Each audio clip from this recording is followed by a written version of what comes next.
Mesdames et messieurs, oui, très chers amis du Forum Europe, bonsoir. C'est notre dernière conférence de l'année et ça n'est pas la moindre. Nous terminons cette première partie de cycle par une très jolie conférence de Pascal Lamy et nous en sommes tous très reconnaissants. Les fins d'année, c'est toujours en général l'occasion de faire un bilan. Puis les débuts d'année, on prend les bonnes résolutions, mais là, on est en fin d'année et donc je crois qu'on est tous très heureux d'avoir un interlocuteur absolument exceptionnel pour nous aider à faire un peu le bilan de cette mondialisation qui nous entoure et qui est encore, en dépit de toutes les lectures que l'on peut faire, encore opaque, encore difficile à déchiffrer et bien évidemment comme tout ce qui est difficile à appréhender dans sa globalité, cette mondialisation parfois nous inquiète, nous rebute et en tout cas nous laisse souvent sur notre faim. Et donc c'est pour ça, je crois on est très très heureux aujourd'hui de pouvoir en décrypter les grandes tendances et peut-être les scénarios d'avenir grâce à Pascal. Pascal, je te remercie infiniment d'avoir pris le temps de venir au CNAM pour nous aider à réfléchir sur ce monde.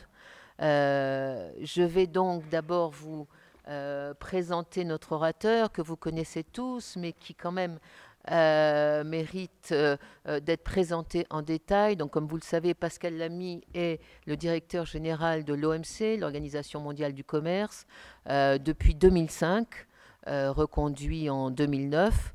Et avant cela, il a eu une double carrière, à la fois nationale et européenne. Au départ, Pascal Lamy est diplômé d'HEC, de Sciences Po et de l'ENA.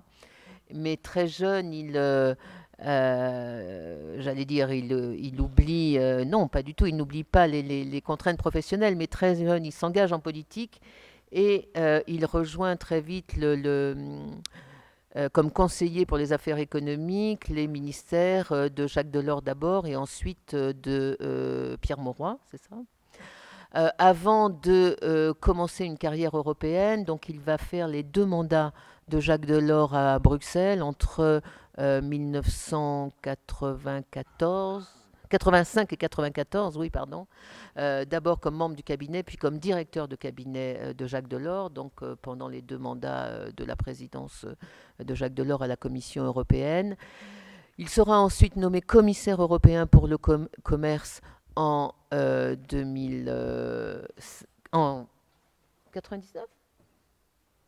99, oui absolument, 94-99, avant de repasser par Paris, où il a notamment été président d'un think tank qui s'appelle Notre Europe et depuis quelques mois Institut Jacques Delors, et dont vous pouvez voir le logo sur le fond d'écran parce que nous nous sommes associés avec cet institut dont je suis également vice-présidente pour cette conférence.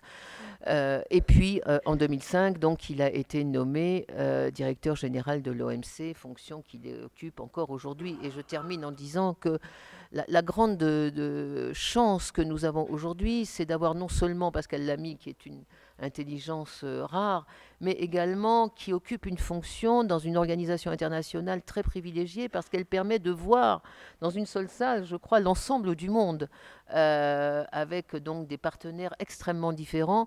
Et je crois que c'est ce qui va faire aujourd'hui la qualité de sa présentation, de nous parler du monde, d'un endroit où on a effectivement une position de témoin privilégié de l'évolution de ce monde. Donc Pascal, encore 1000 merci. Moi, je vais rejoindre mes camarades pour t'écouter et je reviendrai pour le débat. Donc merci à Nicole Gnessotto pour cette invitation. Merci pour votre présence. Donc on a un scénario. Je vais vous faire proposer un certain nombre de remarques. Et puis ensuite, effectivement, on passera à la partie plus interactive, plus amusante, qui est celle du débat. Mon propos de ce soir sera consacré à celui que Nicole Gnessotto m'a confié et qui est d'essayer de porter un regard sur la place de l'Europe dans la globalisation de demain. Hein, on ne va pas regarder le passé, on va essayer de regarder l'avenir, et je le ferai aussi brièvement que possible, en essayant d'abord de brosser à grands traits ce monde global, qui est celui des temps qui viennent, peut-être plus brièvement après d'essayer d'y situer la place de l'Europe, et puis je conclurai par, encore plus brièvement par quelques propos sur notre pays, étant entendu que je ne peux le faire qu'avec retenue, compte tenu des fonctions que j'occupe actuellement. Alors, le cadre général est, à mon sens, la poursuite de cette grande transformation du monde contemporain qu'on appelle la globalisation. Je pense qu'elle va se poursuivre sous une forme qui est celle qu'elle a connue, à quelques nuances près, au cours des dernières décennies. C'est-à-dire cette espèce de très grande transformation, à la fois extrêmement efficiente sur le plan économique, sur le plan de la croissance, et en même temps très inégalitaire, et à certains égards, parce qu'elle est inégalitaire, dangereuse. Je pense que les facteurs principaux qui ont été à l'origine de ce grand mouvement historique de globalisation vont persister, en tout cas pour le facteur essentiel qui est la technologie, et notamment la puissance extraordinaire des nouvelles technologies de l'information, dont l'effet est de réduire considérablement la distance. Et, dans sa version économique, le coût de la distance. Ça veut dire quoi ? Ça veut dire que nous allons continuer à assister à cette séparation croissante, qui est une très grande transformation pour l'humanité, entre le producteur et le consommateur. Le producteur va produire de plus en plus de choses qu'il ne consomme pas, mais que d'autres ailleurs consomment. Et le consommateur va continuer à consommer de plus en plus de choses qui ne sont pas produites chez lui, mais ailleurs. Et toute la question est effectivement dans cet ailleurs. L'exemple le plus frappant de cette évolution, c'est celle de l'échange international, que j'ai, comme l'a dit Nicole tout à l'heure, quelques raisons d'observer de près depuis un certain temps, et qui se caractérise par une multilocalisation progressive, permanente, de la production. On n'est plus dans un monde où l'échange international était en quelque sorte fondé sur un concept qu'un pays produit quelque chose qu'il exporte vers un autre pays qui l'importe et le consomme. Nous sommes maintenant dans un monde où les processus de production sont éclatés dans ce qu'on appelle des chaînes de valeur globale. Et pour ne donner que 2 chiffres, et je n'ai pas l'intention de vous abreuver de chiffres, le commerce international aujourd'hui, c'est à plus de 60% des biens intermédiaires, des composants. Ce ne sont plus des produits finis. Et pour donner un autre chiffre, et je n'en donnerai que 2, le contenu en importation des exportations, en moyenne mondiale, qui était de l'ordre de 20% il y a une vingtaine d'années, est aujourd'hui de 40%, et sera probablement dans 20 ans de l'ordre de 60%. Donc ça, c'est une révolution majeure des systèmes de production qui s'internationalisent et continueront à s'internationaliser de plus en plus. L'effet principal de cette transformation, on le connaît, on l'a vécu au cours des dernières décennies. C'est ce que Jean-Michel Severino appelle très justement le grand basculement.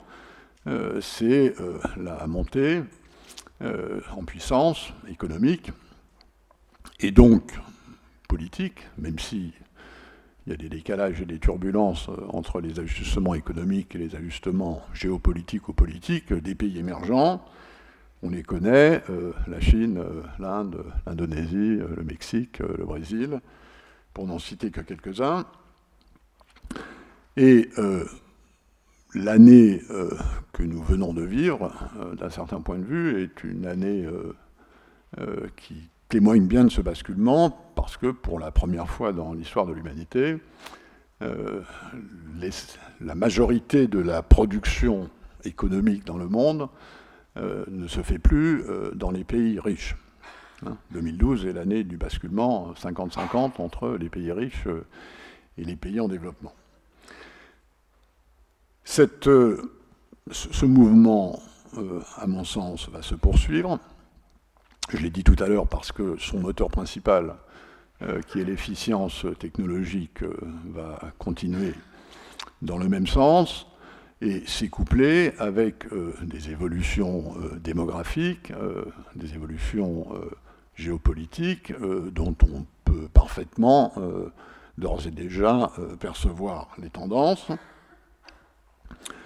Il y aura, disons, entre 8 et 9 milliards d'humains d'ici 20 ans d'ici.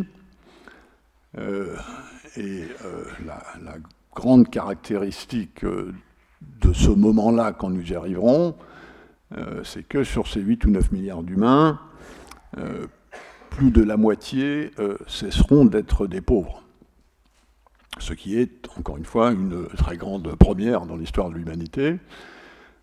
En gros, d'ici 20 ans, ces 8 ou 9 milliards d'humains seront composés de ce qu'on appelle une classe moyenne d'à peu près 2 milliards d'humains. Et on sait que l'essentiel de la croissance de ces classes moyennes va se faire précisément dans ces pays émergents, qui ne sont pas tous les pays en développement, mais qui sont une partie croissante des pays en développement. Autre grande caractéristique du cadre de cette globalisation qui va se poursuivre, le vieillissement de la population partout, à commencer par l'Europe, qui est le continent le plus vieillissant à terme, un peu moins, l'Europe et le Japon, disons, un peu moins aux États-Unis, beaucoup en Asie, le seul continent dont la démographie va continuer à produire des jeunes en grande quantité, c'est l'Afrique. Dernière, donc très très grande caractéristique pour rester bref, c'est l'urbanisation croissante de l'humanité. Dans cette période que nous allons vivre, disons encore une fois à échéance à peu près 20 ans d'ici, c'est 60 à 70% de la population mondiale qui vivra dans des villes. Et ce phénomène a évidemment des conséquences considérables sur le plan économique, pour une raison simple, c'est que l'alliage entre le progrès technologique et la concentration urbaine produit des efficiences considérables. Ça, c'est, disons, le côté positif de la globalisation, et je pense qu'il va continuer, si je puis dire, avec la même force. Là où la globalisation peut ralentir dans sa force, ce qui me paraît vraisemblable, c'est dans sa partie financière. Les dernières décennies de la globalisation ont été extrêmement favorisées par la financiarisation des économies. On en connaît les risques maintenant, depuis la crise de 2007-2008, et il est probable que ce carburant-là de la globalisation sera moins disponible en raison d'une régulation voire d'une re-régulation des systèmes financiers. Je pense que c'est le seul élément qui, dans une certaine mesure, pourrait être un frein à cette globalisation. Je pense que l'autre grande caractéristique de la globalisation va aussi se poursuivre. En valeur absolue, et c'est son côté positif, elle produit de la croissance et une formidable réduction de la pauvreté en valeur absolue, mais elle crée aussi, et d'aucuns disent qu'elle se nourrit, d'une croissance considérable des inégalités, un peu moins entre les pays qu'à l'intérieur des pays. Et ceci est en quelque sorte dû au mécanisme économique sur lequel repose cette globalisation, qui est l'extension du capitalisme de marché, dont, encore une fois, on connaît l'efficience, on connaît l'efficacité, mais on sait aussi que ceci se fait au prix d'inégalités sociales croissantes. J'y reviendrai dans un instant, mais je pense qu'il n'y a pas de raison de penser que ceci va changer. Quels sont les risques de ce système ? Je passe sur les risques qui ont été révélés par la crise que nous connaissons depuis 2007-2008 et dont, à mon sens, le monde est loin d'être sorti. Je ne vois pas comment, disons, à échéance de 3, 4, 5 ans, je ne vois pas très bien d'où pourraient venir les bonnes nouvelles, et je vois assez bien d'où pourraient venir les mauvaises nouvelles. Les tensions, laissons de côté, encore une fois, la financiarisation ou la définanciarisation partielle de cette économie globale. Les tensions principales viendront probablement de l'accès à un certain nombre de matières premières, qu'il s'agisse de matières premières du sol, qu'il s'agisse de matières premières agricoles, ou qu'il s'agisse de l'eau, qui est une matière première considérable dans les systèmes économiques de l'humanité. On pense que la demande de production de ces matières premières augmentera de quelque chose de l'ordre de 30 à 50% dans les 20 ou 30 ans qui viennent, ce qui, évidemment, est probablement porteur d'une concurrence renforcée dans l'accès à ces ressources qui sont essentielles au fonctionnement de cette économie capitaliste de marché globalisée. Et là, il y a évidemment des sources de tension, tant il est vrai que ce sont des domaines qui sont peu ou mal régulés dans, disons, le système international, dont l'objet est de réguler ces échanges et cette globalisation, et dont l'OMC est un des morceaux.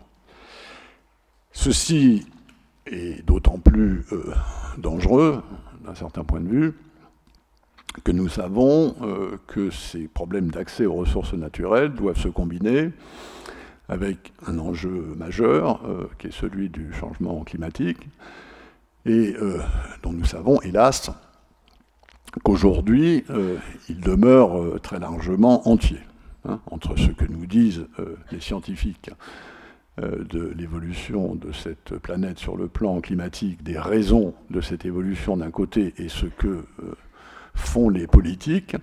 On voit bien qu'il y a un grand trou, que ce grand trou n'a pas été comblé au cours des dernières décennies, et qu'il a malheureusement toutes les chances de s'aggraver dans l'avenir. Troisième et dernier élément de fragilité, encore une fois pour faire simple, le système monétaire international, dont nous savons qu'il est mal organisé, voire même pas organisé, pour des raisons extrêmement complexes, mais qu'il est, d'un certain point de vue, le transmetteur d'un certain nombre de ces déséquilibres économiques, qu'ils aillent dans le bon sens, c'est-à-dire la croissance des pays émergents, mais avec une résistance à l'appréciation de leur monnaie et de leur taux de change, d'un côté, et d'un autre côté, un système de régulation internationale dont on sait qu'il est, comparé à d'autres, extrêmement faible. Donc tout ceci, et j'en arrête là sur ces grandes caractéristiques qui vont marquer les décennies à venir, tout ceci engendre une espèce de tension entre le local et le global, dans la mesure où le système international ne fournit pas la dose de régulation nécessaire sur ces grandes questions, alors ceci se traduit par des tensions locales dont nous savons qu'elles sont porteuses parce qu'elles se traduisent par des difficultés sociales considérables dans certains endroits. Et je reviens un instant sur l'urbanisation. L'histoire nous a appris que la concentration urbaine était un accélérateur de transmission politique des difficultés sociales. Les mondes ruraux sont dans l'ensemble des mondes calmes. Les mondes urbains sont des mondes beaucoup plus vibrants, beaucoup plus connectés, d'un certain point de vue, beaucoup plus explosifs parce qu'ils juxtaposent, dans une très grande proximité géographique, ces tensions, ces perceptions, ces inégalités. Et donc il y a dans cette combinaison, encore une fois, quelque chose de potentiellement très efficace, très positif, mais aussi quelque chose de potentiellement extrêmement déséquilibré. Donc nous allons vers ce monde. Ce sera un monde où, en très gros, l'économie chinoise sera à 20-25 ans d'ici plus importante que l'économie américaine, mais c'est aussi un monde dans lequel le PNB par tête chinois restera inférieur au tiers du PNB par tête américain. Et là, en voyant disons, ces deux grands pôles, on comprend à quel point la gestion de ces tensions de la globalisation reposera encore davantage qu'aujourd'hui sur l'axe qui relie ces deux pôles, incroyablement interdépendants sur le plan économique, mais on le sait bien, très très très loin d'une convergence sur le plan politique. Ces insuffisances de gouvernance globale, sur lesquelles on pourra revenir dans la discussion, génératrices, en tout cas accentuant des tensions locales, vont donner une importance considérable aux questions de cohésion sociale. À la fin du fin, c'est dans ce creuset que se fabriquent à la fois les risques et la solution des risques. Et de ce point de vue, on a en quelque sorte trois grands modèles disponibles aujourd'hui et disponibles dans l'avenir, qui sont d'un côté le modèle américain, comme par hasard, d'un autre côté le modèle chinois asiatique, comme par hasard, et puis quelque part entre les deux, le modèle européen. Le modèle américain, c'est un modèle fondé sur le libéralisme, aussi bien sur le plan économique que sur le plan politique, la liberté individuelle, la croyance dans le fait que ce sont les marchés qui produisent un optimum social, des bien-être, et donc dans lequel, au fond, l'idée d'une régulation de l'économie par l'État l'idée que ce système extrêmement efficient produit des inégalités et donc qu'il y a un enjeu de cohésion sociale dans le traitement de ces inégalités est laissé en quelque sorte à la force des marchés avec une intervention étatique extrêmement limitée.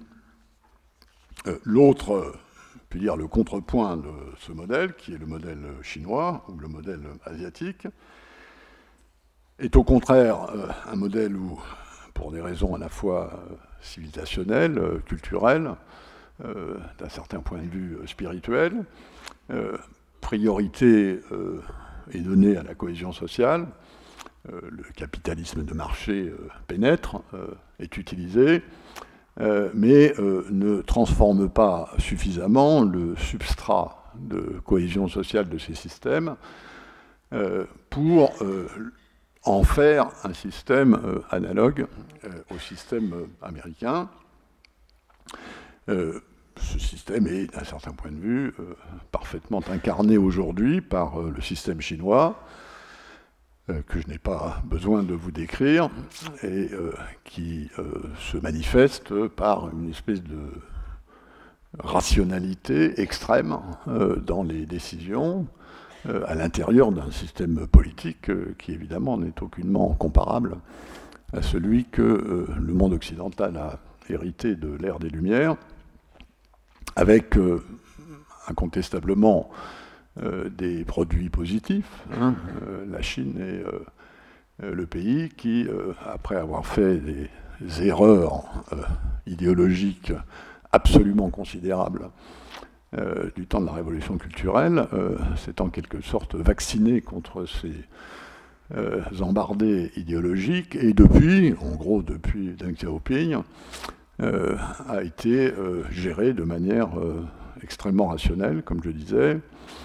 C'est en gros le pays qui, de beaucoup de points de vue, à commencer par le point de vue économique, n'a pas fait de bêtises depuis 30 ou 40 ans. Ce qui explique d'ailleurs leur succès économique et espèce de constance de leur croissance.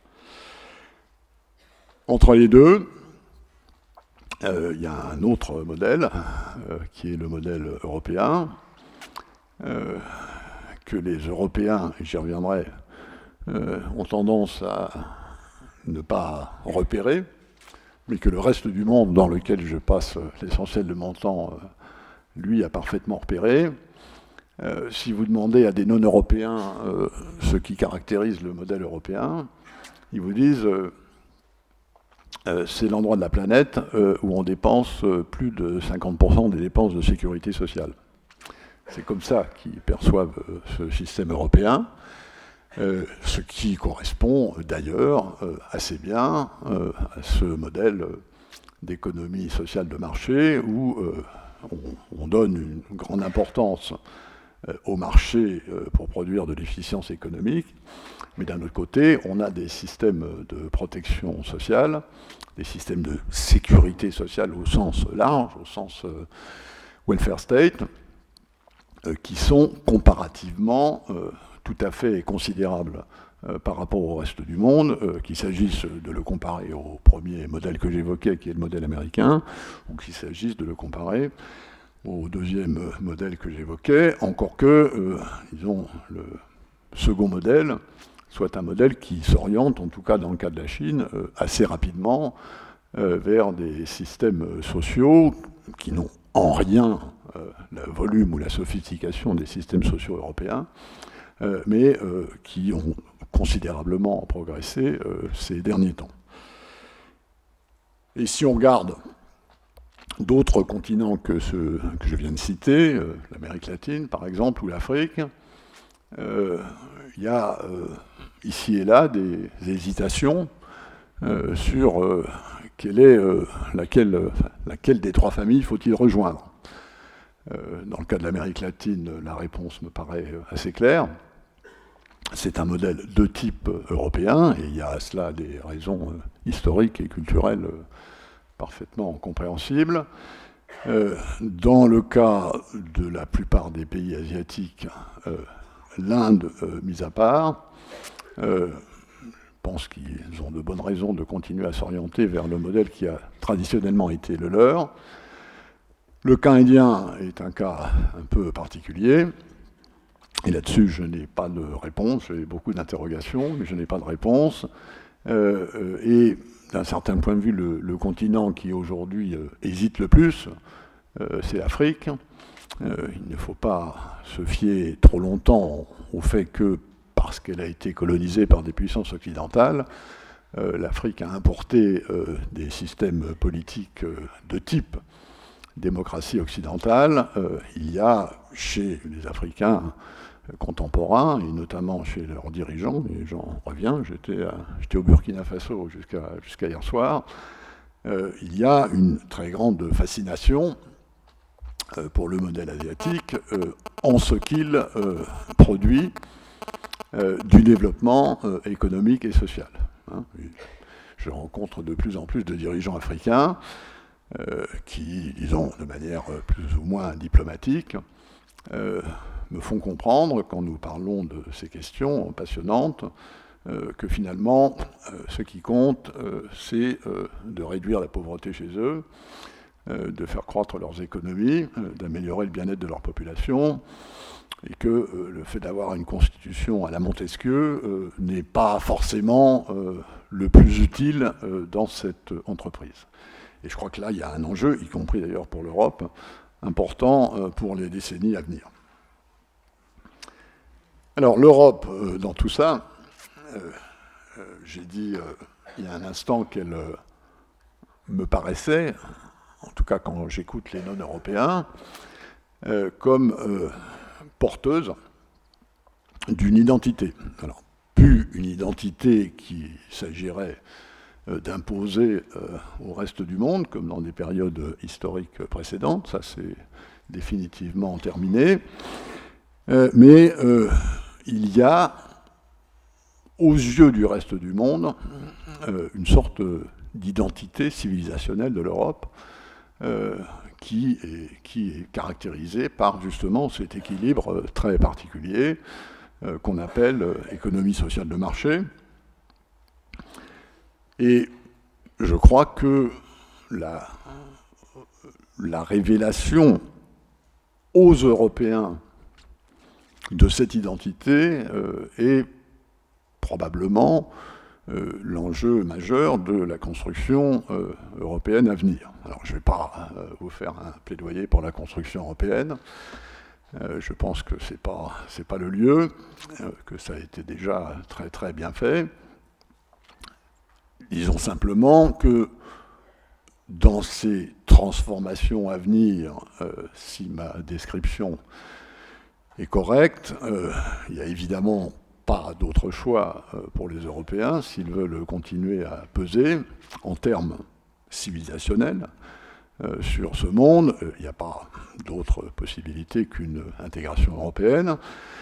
Et nous savons aussi, et disons les dernières années ont été de ce point de vue-là pleines d'enseignements, nous savons aussi que espèce d'entreprise très utopique de gouvernance par rapport au système westphalien, dont on avait déjà eu l'occasion de parler dans ces mêmes lieux il n'y a pas très longtemps, nous savons que cette utopie de gouvernance qui consiste à investir dans une autorité politique supranationale, extraordinaire par rapport au système international tel qu'il prévaut encore aujourd'hui, nous savons qu'elle se heurte à un certain nombre de difficultés et que si les Européens ont très bien résolu un certain nombre de problèmes techniques entre eux, encore pas tous, conféré la crise de l'euro, il y a un sujet qu'ils n'ont pas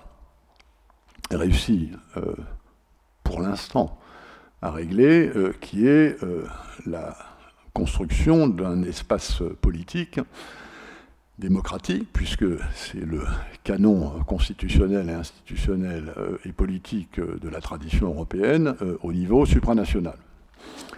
Il y a, nous le savons bien, une discordance en Europe entre la théorie des institutions, les schémas conceptuels sur lesquels ils ont été basés, et qui sont en gros des schémas à la Montesquieu, et puis la réalité politique, ce qui fait tout le sentiment d'appartenance, et il suffit de constater la baisse tendancielle de participation aux élections européennes pour attester de cette différence entre la théorie du système, son concept, la manière dont il a été imaginé d'un côté, et puis d'autre part la manière dont il a été vécu. Et on a bien vu à l'occasion de la crise récente, je pense qu'elle s'oriente péniblement et lentement vers une sortie. Je ne crois pas que cette crise verra la désintégration de la construction européenne. Je crois que ce qui manque, au fond, c'est justement ce sentiment d'appartenance, cette conscience collective du fait que l'Europe est un espace civilisationnel spécifique, qu'il a sa propre identité. Et on ne peut pas parler politique dans un monde aussi globalisé et aussi que celui d'aujourd'hui, et encore plus globalisé que celui de demain, sans faire référence à ces questions d'identité, tant elles sont majeures dans, disons, les imaginaires humains et dans leurs relations entre eux. Ce qui manque, et encore une fois, de ce point de vue-là, il y a une dichotomie considérable entre ce que les Européens perçoivent de l'Europe et ce que les non-Européens perçoivent de l'Europe. Ce qui manque, c'est précisément une espèce de sens commun qui est à la fois, enfin qui est la base, à la fois de la solidarité et de la légitimité. Hein, on ne peut pas construire un pouvoir politique sans légitimité, mais on ne construit pas de légitimité sans le sentiment qu'on appartient à une communauté qui légitime des pouvoirs qui prennent des décisions collectives. Et l'autre versant, et on le voit bien dans la crise actuelle, c'est tout ce qui tourne autour de la solidarité.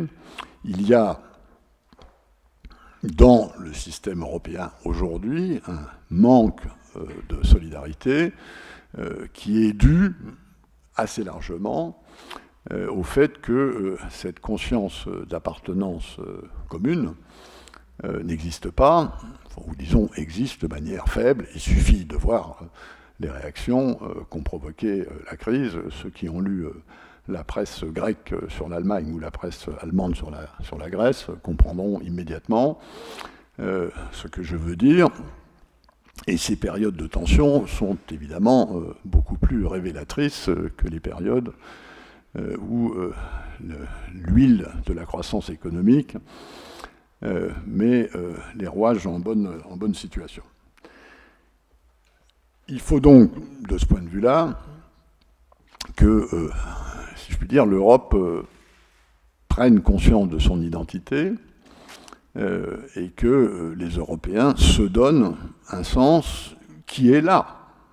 Encore une fois, il est là quand on regarde ce que les non-Européens pensent de l'Europe, comment ils voient l'Europe, il est là. Et l'identité, on le sait bien, c'est deux regards, hein, c'est celui que vous portez sur vous-même et c'est le regard que les autres portent sur vous-même. Le second existe, le premier, pour l'instant, n'existe pas assez. Et mon sentiment est qu'il est urgent de le construire. On ne construira pas une intégration politique ressentie par les populations comme légitime, articulant correctement des niveaux de pouvoir au niveau local, régional, national, européen, sans qu'il y ait la conscience d'un sens commun de ce que l'on veut faire.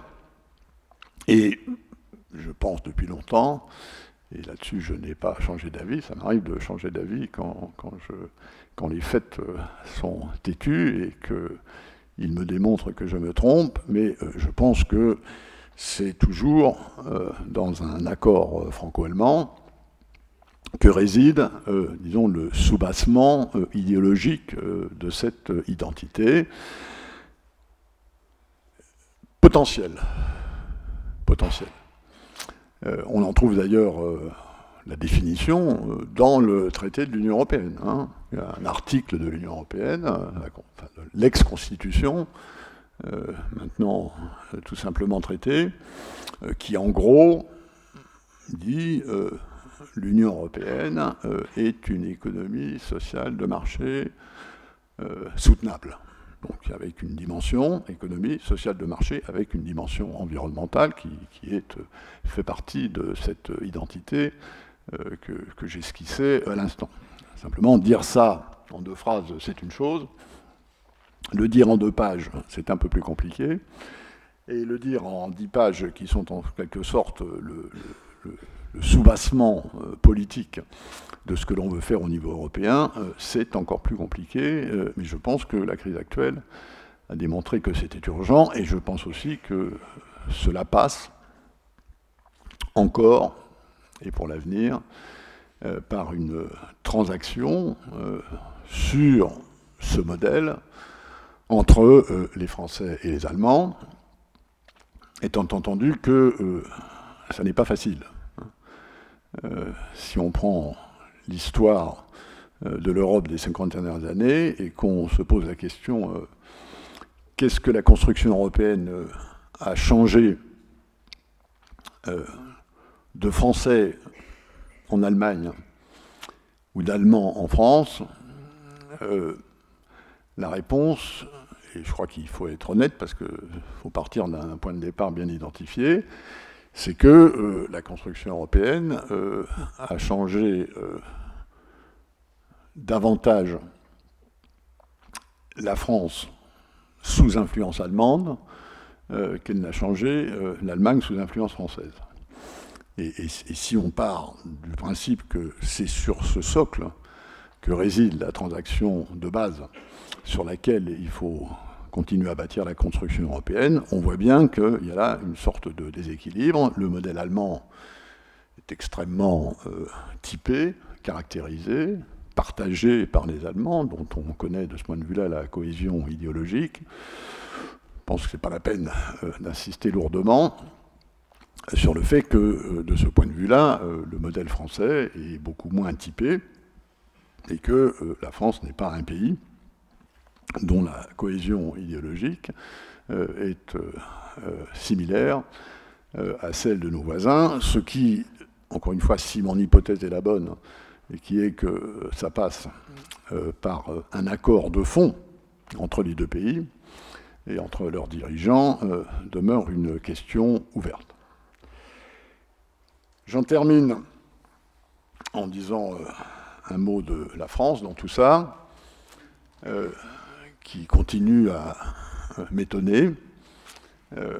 Plus je passe de temps en dehors de ce pays, et j'en aurais passé beaucoup au cours des 25 dernières années, plus je suis étonné et parfois perplexe par cette spécificité, par cette relation extrêmement compliquée, conflictuelle, avec justement ces grandes évolutions du monde contemporain. Il y a des tas de raisons historiques, culturelles à cela, on pourra y revenir.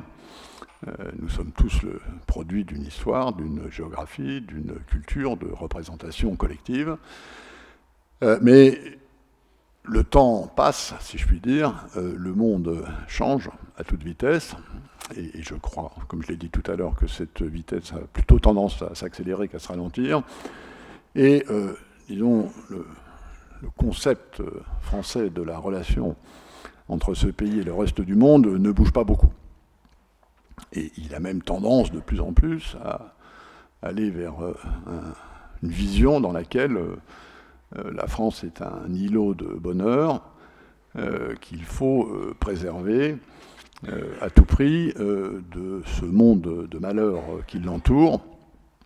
Et je crois que ceci est un problème sérieux On peut le regarder sur le plan scientifique, hein, on peut se demander longuement sur le plan anthropologique pourquoi ces spécificités, pourquoi cette attitude, qui n'a d'ailleurs pas que des mauvais côtés, hein, ça se traduit par une espèce d'ambition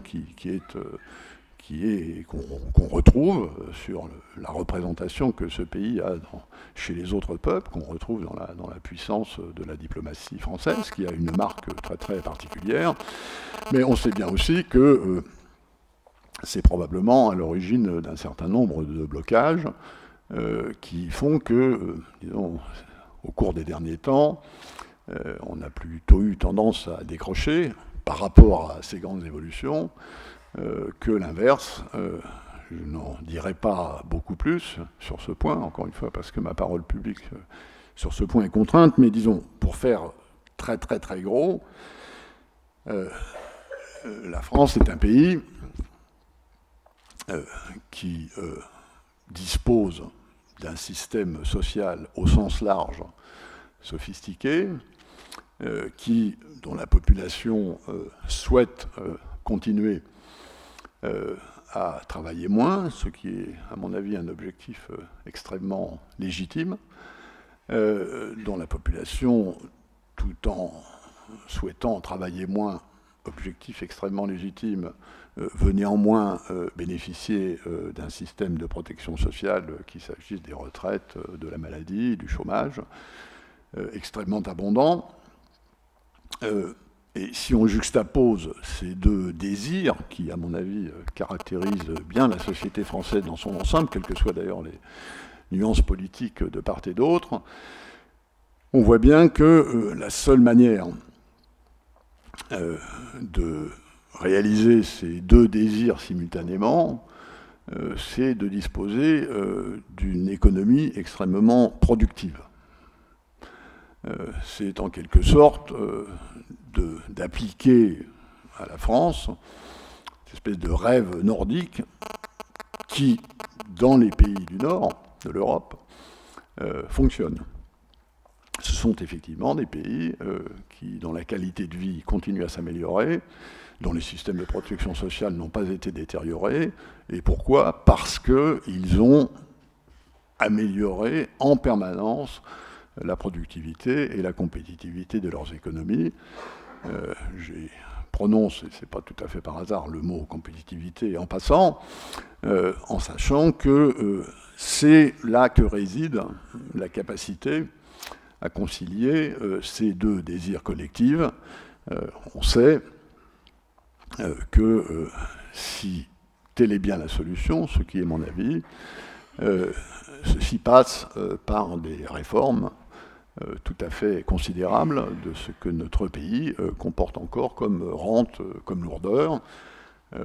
La conciliation entre les deux, c'est un modèle où on augmente de manière importante la concurrence dans l'économie, et Dieu sait qu'il reste beaucoup à faire au plan européen, au plan français, une partie de cela d'ailleurs étant maintenant de ressort européen, et d'un côté, et d'un autre côté, où on renforce l'efficacité des systèmes de protection sociale, ce qui ne veut d'ailleurs pas forcément dire leur volume. Voilà, je vais m'arrêter là pour laisser de la place au dialogue, aux questions. Tout ceci est brossé à très très grands traits, mais je crois qu'il faut s'y essayer, il faut que vous y essayiez. Chacun doit avoir sa propre perception, sa propre construction des défis du monde à venir. Les plus jeunes, bien entendu, davantage que les moins jeunes. Mais je crois que dans cette articulation entre le monde, l'Europe et ce que un pays comme la France doit faire dans les décennies à venir, il y a une très forte articulation. On ne peut plus penser ce qui est bon ou moins bon pour notre pays sans intégrer ces dimensions. Et si mon hypothèse sur, disons, ce qui fera le monde de 10, 20 ou 30 ans d'ici est juste, alors je crois qu'il est très important que les Français y réfléchissent, qu'ils s'en rendent compte, et j'espère que des échanges, des dialogues comme celui que le CNAM organise régulièrement, et en particulier avec Nicole, ils seront pour quelque chose, c'est mon vœu le plus cher. Le temps que j'ai passé hors de France me donne très très envie d'essayer de faire partager un certain nombre de ces expériences, de ces connaissances par des Français. Je crains parfois qu'ils perdent de vue le monde qui les entoure, aujourd'hui et demain. Je pense que c'est un risque, et je souhaite que petit à petit, cette dichotomie soit réduite, pour que ce risque soit réduit, et je crois que, encore une fois, des échanges comme celui de ce soir peuvent y contribuer, d'où ma reconnaissance, encore une fois, pour l'invitation de Nicole.